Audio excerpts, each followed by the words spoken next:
ফের গঙ্গা ভাঙনে আতঙ্ক মুর্শিদাবাদের শামশেরগঞ্জ। সোমবার রাত থেকেই ভাঙনের কবলে শামশেরগঞ্জের প্রতাপগঞ্জ গ্রাম পঞ্চায়েতের লোহরপুর গ্রাম। ইতিমধ্যে মাটির বাঁধ সংলগ্ন এলাকায় ফাটল ধরার পাশাপাশি গঙ্গা গর্ভে তলিয়ে গিয়েছে 50 মিটার জমি, তলিয়ে গিয়েছে একটি শৌচালয়। যে কোনো মুহূর্তে বাড়িঘর তলিয়ে যাওয়ার আশঙ্কায় আতঙ্কিত হয়েছে গোটা গ্রামের বাসিন্দারা। বাড়ির যাবতীয় আসবাবপত্র সরিয়ে নিয়ে অন্যত্র যাওয়ার চেষ্টা করছেন তারা।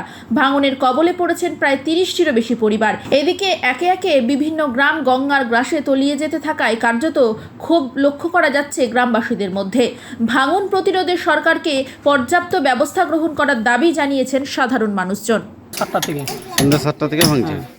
কতগুলো বাড়ি আপনারা সরাচ্ছেন এখান থেকে? এখান থেকে আমরা মোটামুটি 6-7 ঘর আছি, প্রায় 7 ঘর মতো। প্রত্যেকের বাড়ি ভাঙছে? প্রত্যেকেরই, সবারই যা আছে সবাই টানছে। একটা জানের ভয় আছে তো সবারই। এভাবে নদী কাটছে, একদম 1 কিলোমিটার 1.5 কিলোমিটার দূরে নদী ছিল, সে নদী আস্তে আস্তে আস্তে আস্তে একদম বাড়ির পাজরে চলে এসছে।